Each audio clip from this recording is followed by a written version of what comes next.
I'm Emily. I was a 25-year-old living a quiet, unremarkable existence with my boyfriend Mike in a relationship that had seen better days. We'd been together since college, a pair drawn together more by familiarity than by the fervent passion of star-crossed lovers. Our arguments were frequent, often about Mike's disinterest in planning for the future or his latest gaming marathon that would last well into the early hours, leaving me to sleep alone. We were two people dancing around the inevitable conversation of, "Where's this going?" without ever actually taking the floor. It's not that we didn't care for each other. It's just that somewhere along the line, we stopped trying to make it work. My parents, Sue and George, were the antithesis of us.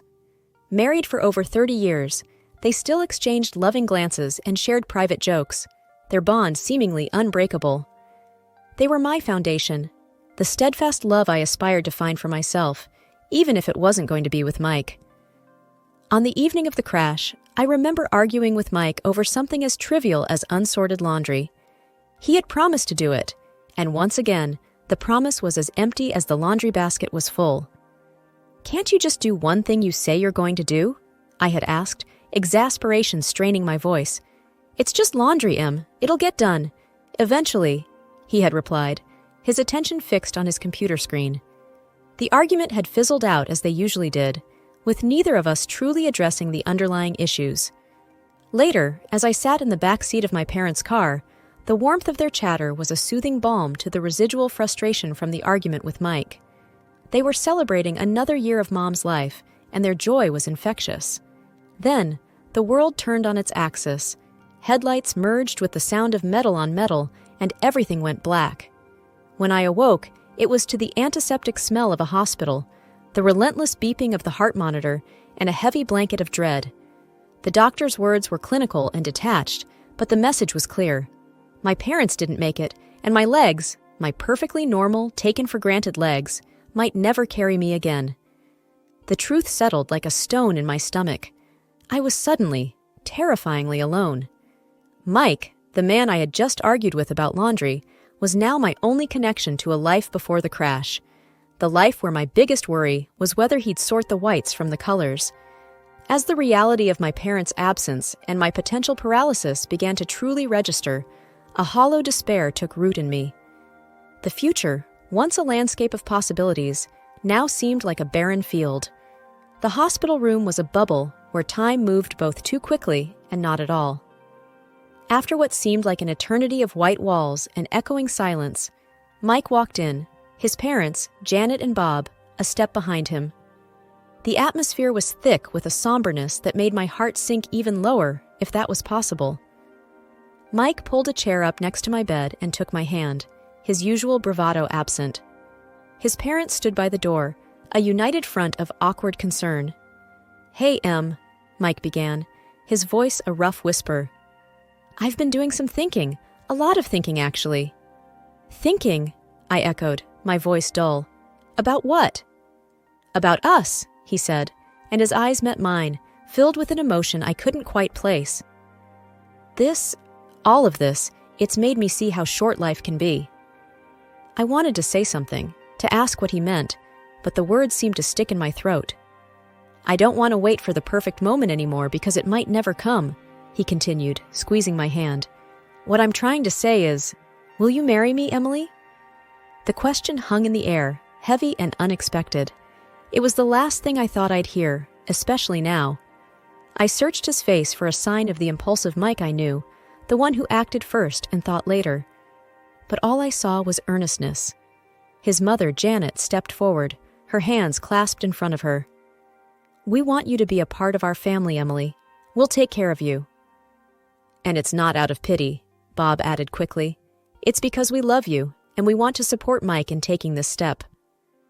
I was stunned, my mind racing. This was a lifeline, unexpected, and maybe even a little reckless, but a lifeline nonetheless. I looked at Mike, really looked at him, and saw not just my sometimes immature boyfriend, but a man offering his support in the most uncertain time of my life. "Mike, My voice trailed off as I tried to gather my thoughts. "It's okay, Em. You don't have to decide right now. I just wanted you to know how I feel," he said, his thumb rubbing circles on the back of my hand. I thought about my parents, about the unwavering love and support they had always shown me. Wasn't this what they would have wanted? For me to be loved and cared for, no matter what? Mike, I don't know what the future holds for me, for us. But yes, I found myself saying, the words stronger than I felt. Yes, I'll marry you. A smile, the first genuine one I'd seen in days, spread across Mike's face. Janet let out a soft sob, covering her mouth with her hand, and even Bob's eyes glistened with unshed tears. Moving into my parents' house with Mike should have been a fresh start, a new chapter. The house was too big for just one person, and everywhere I looked, I saw memories of my parents. I thought having Mike with me would fill some of those empty spaces, but I was quickly learning that his presence was a reminder of what was missing, not a replacement. The first few days, he was attentive, always checking on me, making sure I had everything I needed within reach. But as days turned into weeks, the attentive husband act began to wear thin. Mike started spending more time on his computer, his headphones on, shutting me out. One evening, as I maneuvered my wheelchair into the kitchen, I found him staring blankly at his screen. "Mike, have you thought about looking for a new job?" I asked, trying to keep my tone light. "The insurance won't cover everything, and the bills are starting to pile up." He didn't look away from the screen. "I told you, Em, I'm taking care of you now. That's my job." "But I can take care of myself during the day," I pushed back, feeling a twinge of frustration. "You don't need to be here all the time." Finally, he turned to face me, his expression a mix of irritation and something else I couldn't quite read. "What do you want from me, Em? I'm here, aren't I?" I was taken aback by his tone. "Being physically here isn't the same as being present, Mike. I need a partner, not just a roommate." He stood up abruptly, his chair scraping against the tile. "You know what, Em? Maybe I need more than this too. Maybe I wasn't cut out to be a nursemaid." His words stung, and I watched him storm out, the door slamming behind him. I was left alone in the silence of the kitchen, the weight of his words settling around me like dust. I wasn't just alone, I was lonely. That night, as I lay in bed staring at the ceiling, I couldn't help but think about how quickly our modest honeymoon period had ended. The vows we had taken felt like they were from another lifetime. The Mike who had lovingly promised to be by my side, in sickness and in health, seemed like a stranger now. As the weeks dragged on, his absences grew longer, and the excuses more flimsy. He was either out with friends or lost in a digital world that didn't seem to have room for me. I felt like an obstacle in his life, a burden he hadn't anticipated. One particularly tough day, when the pain was bad, and the house felt more like a mausoleum than a home, I heard the front door open. Expecting Mike, I called out, "Is that you?" "Yeah, it's me," he replied, his voice distant. "I'm just grabbing a few things, then I'm heading out again." I wheeled myself to the hallway, watching as he rifled through a drawer for his keys. "Going out with friends?" I asked, trying to mask the hurt in my voice. He paused, keys in hand, and sighed. "Em, I need some space, okay? It's not easy for me either, all this." I nodded, biting back tears. "I know. I just thought we could maybe spend some time together, like we used to." He shrugged, avoiding my eyes. "Maybe when things settle down a bit, I gotta go." The house felt emptier with each passing day, a vast space filled with silence and the ghost of better times. It wasn't just Mike's absence or the silence left in the wake of my parents' voices. It was the small things that started to go missing. A vase my mother loved, a silver frame holding a family photo, a painting that used to hang in the hallway. I first noticed it when I was trying to distract myself with memories. I wheeled myself into the living room, intent on looking through the photo albums. But as my eyes scanned the room, they fell on the bare patch of wall where the painting had been. Confusion knotted my brow. "Mike!" I called out, unsure when he had last gone out. There was no answer, and the emptiness of the house seemed to echo back at me. That evening, when Mike returned, I asked him, "Have you seen the landscape painting that used to be in the hallway?" He barely glanced up from his phone. "Oh, that old thing? Yeah, it was getting dusty, and I figured we could use the space for something else." Something about his casual dismissal didn't sit right with me. But it was my mom's favorite, I said, a tremor of unease in my voice. He shrugged, his attention still half on his screen. We can get another painting, Em. It's no big deal. But it was a big deal. The items that went missing next were unmistakable, things that had been in my family for years. One afternoon, I caught Janet, Mike's mom, in the act. She was bustling around the living room with a big black garbage bag. "Janet, what are you doing?" I asked, my voice sharp with alarm. She jumped, a guilty flush creeping up her neck. "Oh, just some spring cleaning, dear. This place is cluttered with so many old things." "But those are my things," I protested, my heart rate picking up. There, she cooed, her voice sickly sweet. "We're just making things nicer for you. You'll thank us later." I watched her like a hawk every time she visited after that, but the thefts became sneakier, more calculated. And every time I brought it up, I was met with reassurances that it was all in my best interest. One night, lying in bed, I turned to Mike, who was scrolling through his phone, as had become his nighttime ritual. "Mike, your parents have been taking things from the house. My things." He didn't look up. "Mom's just trying to help. You know she's got a knack for this stuff." "Help?" I echoed, disbelief coloring my tone. "By taking my parents' belongings?" He sighed, finally setting his phone down and turning to face me. "Look, Em, they think we should be looking forward, not backward. They're just trying to take some of the load off you." I wanted to scream, to rage against the violation, the disrespect. But I was tired of fighting, tired of questioning my own sanity. "This isn't what I want," I whispered, the fight draining out of me. Mike reached over and patted my hand, a gesture that felt more patronizing than comforting. "Try to get some sleep, Em. Things will look better in the morning." I couldn't take it anymore and confided in Anna, my closest friend, who was also a massage therapist. She had been helping with my rehabilitation, her visits a rare source of relief. "Anna, things are going missing around the house," I confided as she worked on my stiff muscles. "And I can't shake the feeling that Mike and his parents are behind it." Anna paused, her hands stilling on my shoulders. "Have you talked to Mike about this?" "I have, but he just brushes it off. Says his parents are helping us by decluttering." I let out a hollow laugh. "But it's only my family's things that are disappearing." Anna's brows furrowed in concern. "That doesn't sound right, Em.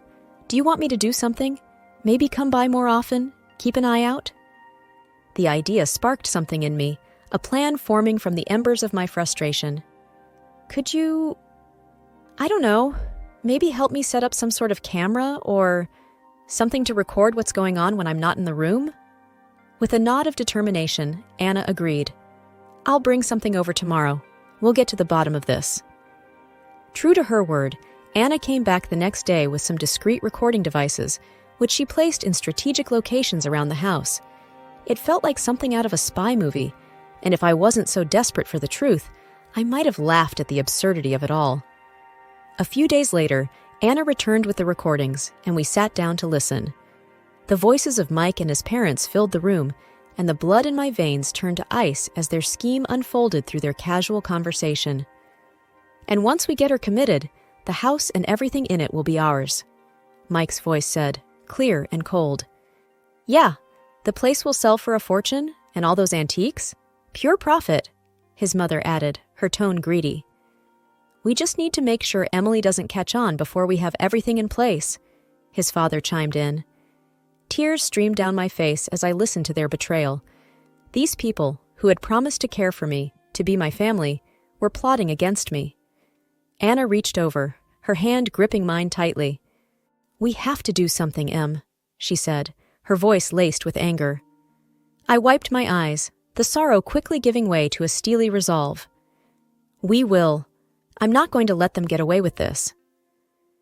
The morning after listening to the recordings, I tried to act normal, but every word they said, every smile they gave, felt like a lie. It was during breakfast when I noticed something was off. The usual noise of the city that drifted in through the open window was absent. I wheeled myself over to see what was happening, only to find that the ramps that allowed me access to the garden were gone. "Mike!" I called out, my voice laced with panic. "Where are the ramps?" He came into the room, feigning ignorance. The ramps? Oh, they were looking a bit worn. Thought they needed fixing. I stared at him, the man I thought I knew. And you didn't think to tell me? How am I supposed to get around? His gaze was evasive as he shrugged. I just thought you'd be safer inside for now. You know, until we get new ones. The room felt like it was spinning, and it wasn't from my injury. Safer? Or trapped? The words slipped out before I could stop them. He didn't respond, just turned and walked away, leaving me stewing in a mix of anger and helplessness.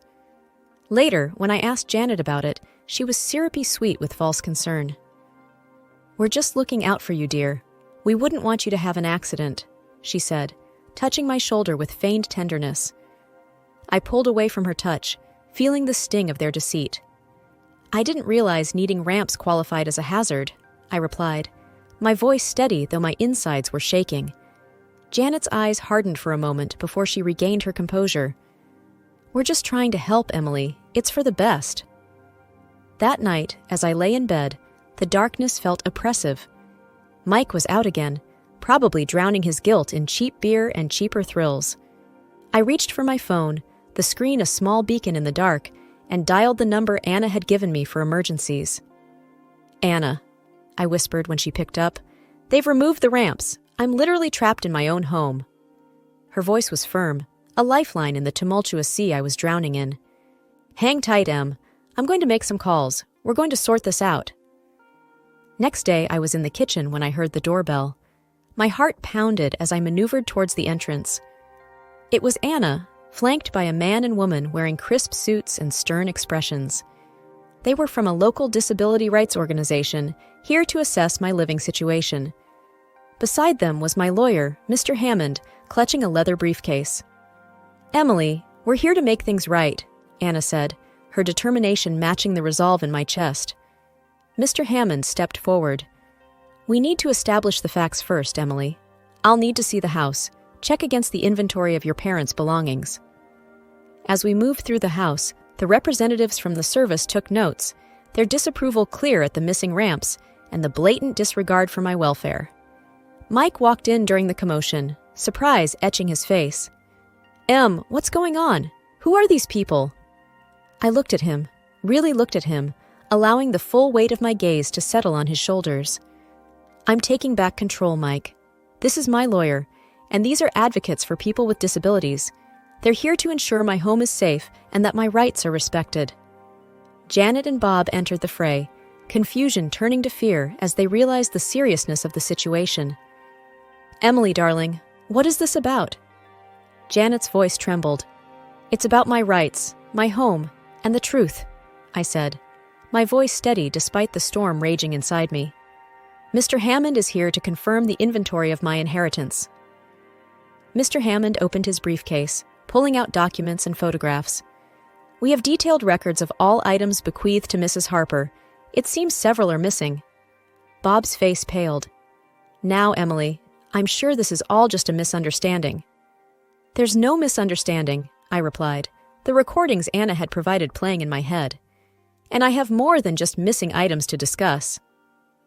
Mike's parents looked at each other, the facade of the caring in-laws crumbling before my eyes.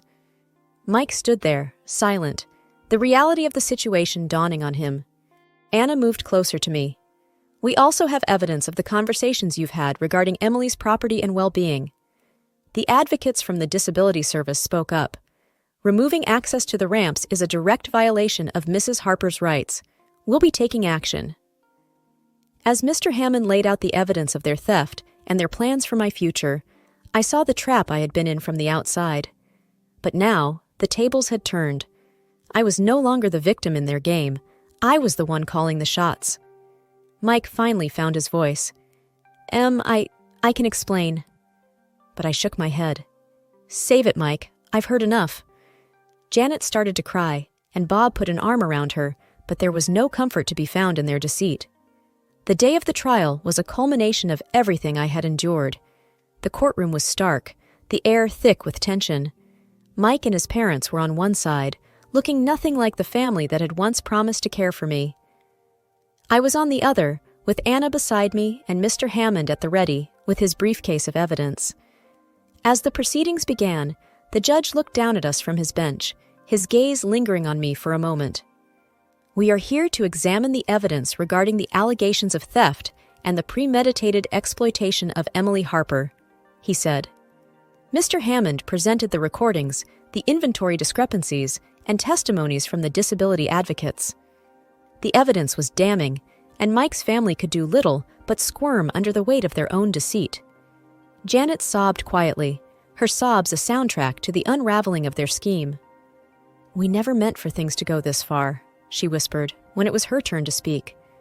The judge's voice was firm as he addressed them. "You took advantage of a vulnerable person. There's no excuse for your actions." Mike stood, his voice barely audible. "I'm sorry, Em. I never wanted to hurt you." I looked at him, the history we shared playing out in a flash before my eyes. "Sorry isn't enough, Mike. You chose this path." The gavel came down like the final word on the life I had once known. Mike and his parents were found guilty. Reparations were ordered, and they were to have no further contact with me. With the help of Anna and a dedicated team, I started physical therapy. Each small movement was a victory, each step a testament to my resilience. My legs, once lifeless, began to tingle with new strength.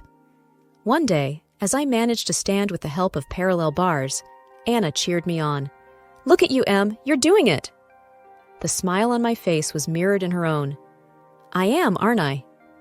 The joy bubbled up from a place I thought had been broken beyond repair. And so I moved forward, one day at a time.